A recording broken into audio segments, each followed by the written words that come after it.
भाई जो मेरे साथ बैठा हुआ है उस भ्रष्टाचार का साथी नहीं होगा, और सभी भ्रष्टाचारों को वॉशिंग मशीन में धोल के निकाल दिया गया। अभी वो है सोरेन, उसको भी बीजेपी में ले लिया, पानी घोटाला उसको भी बीजेपी में शामिल कर लिया। महाराष्ट्र में सभी जगह जितने भी घोटाले हुए हैं, जैसे कांग्रेस की सरकार हो किसी की भी हो, उस टाइम जिसने भी घोटाले किए सब बीजेपी में डाल दिए। अभी वो अमित शाह जी से बोला भाई ये अमित सोरेन जी बीजेपी में आ गए, तो आप क्या बोलोगे? अमित शाह ने जी में क्या बोला भाई अभी इस सवाल पे जवाब नहीं देंगे, क्यों नहीं देते आप?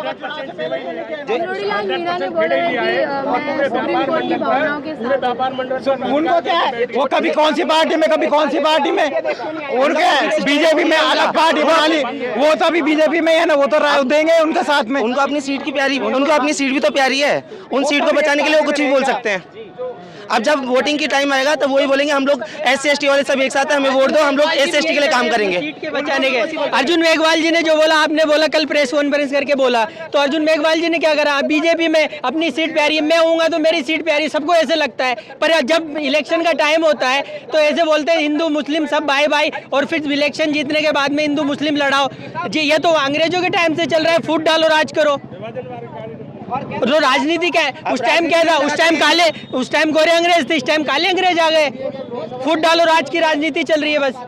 किसी ने कोई गरीबी के लिए कोई नहीं सोचा है, निम्न वर्ग के लिए कुछ नहीं कर रखा। आज कितनी बेरोजगारी फैल रही है। अगर आप ऐसे करो तो जातिगत जनगणना कराओ ना, जैसे बिहार में हुई है, जातिगत जनगणना कराओ, उसमें से डाटा आता है, उसके फिर आप एक्शन लो गरीबी मिटाने के लिए। बेरोजगारी कितनी फैली है, लोग सुसाइड कर रहे हैं, पेपर आउट हो रहे हैं, उसपे लगाम लगाओ ना आप। नीट का जो डॉक्टर जो कितने गरीबी जो कर्जा ले लेकर बाहर भेजते हैं, आज वो सुसाइड करने पर मजबूर है। आप उनके बारे में सोचो। यहाँ पे उनको क्या लगा कि जैसे अब लोकसभा में उनकी भयानक हार हुई है, अब इन्हीं को लड़ा दो वर्गीकरण करके, बस ये इनका है, उनका मुद्दा यही है बस। ये वो कैसे भी लड़ाकर अपनी रोटी सेकना चाहते हैं, बस ये। मेन बात ये है कि हमने है ना क्रीमी लेयर की बात ही नहीं की है, तो क्रीमी लेयर दिया क्यों गया है? और कोई भी छोटा सा है ना कोई काम करता है ना, सुप्रीम कोर्ट फैसला देता है ना, तो अध्यादेश लाकर केंद्र सरकार है ना उसे खारिज कर देती है। अगर केंद्र सरकार की नीयत साफ होती तो इस फैसले को केंद्र सरकार कब का अध्यादेश लाकर खारिज कर देती होती, परंतु केंद्र सरकार की नीयत साफ नहीं है, ये साफ तौर पर दिखाई दे रहा है। इसके विरोध में केंद्र सरकार और सुप्रीम कोर्ट के फैसले के खिलाफ हम एकत्रित हुए हैं और हम शांतिपूर्वक यहाँ प्रदर्शन कर रहे हैं। आंदोलन भी खत्म नहीं होने वाला, ये अभी खत्म नहीं होने वाला है।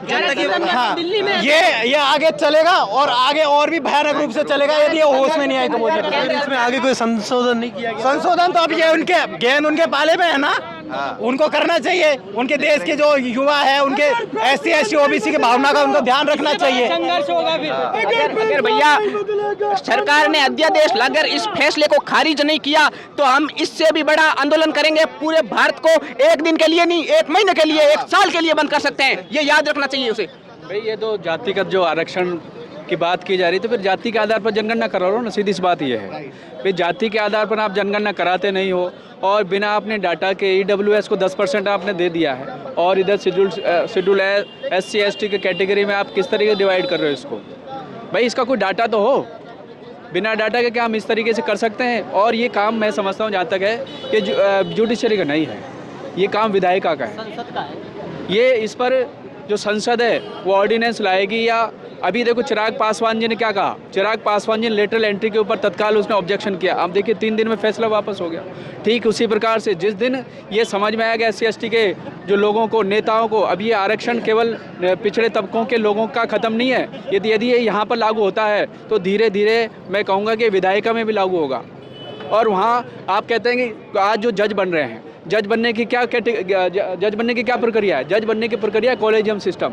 मामा का लड़का फूफा के लड़के को चुन लेता है, फूफा का लड़का चाचा के लड़के को चुन लेता है, तो वो परिवारवाद चल रहा है। तो वहाँ अपने ऊपर ये क्यों नहीं उस कोटे में कोटा को लागू करते? हमारे माननीय जो मुख्यमंत्री जी हैं और हमारे माननीय जो मंत्री जी हैं, उनका नाम नहीं लूँगा मैं, उन्होंने कहा है कि साहब हमारे पिछड़े लोगों को आरक्षण देने के लिए ये चीज़ को लागू कर रहे हैं। तो भाई साहब मंत्री जी आप ये बताएं कि आप लोग क्यों नहीं सीट छोड़ देते हो? अपने पड़ोसी जो आपका किसान भाई है उसके लिए आप टिकट क्यों नहीं आप उनको देते हो ताकि वो भी आगे बढ़ जाए? राजनीति में आरक्षण है, तो ये टिकट आप क्या संशोधन चाहते हो?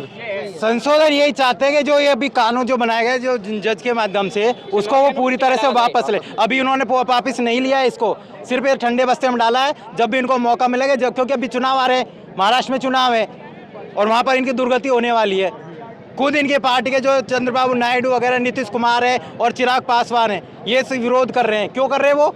क्योंकि कुछ तो गलत है ना। ये सरकार क्योंकि हाँ, बेरोजगारों के साथ भेदभाव, अब उनको लड़ा दो आपस में। जो मुद्दे हैं, राष्ट्र के जो मुद्दे हैं, उन पर इनको ध्यान नहीं है, लेकिन उनको अननेसेसरी मुद्दे उछाल करके और बस अपने जो वोटिंग का वो है, अपने मंडे रोटी सेकने पॉलिटिक्स की बस। जिस दिन देश में देखिए, इनका साफ तौर पर कहना है, जो क्रिमिनल कानून लागू हुआ है, इन पर कहना है कि इनका अगर संशोधन नहीं हुआ तो आगे और भी हड़तालें है वह की जाएगी। और आज है शांतिपूर्ण संकेत के रूप में जो रैली है वह निकाली जा रही है। द घाटक से मैं आपका साथी राजेंद्र सिंह, धन्यवाद।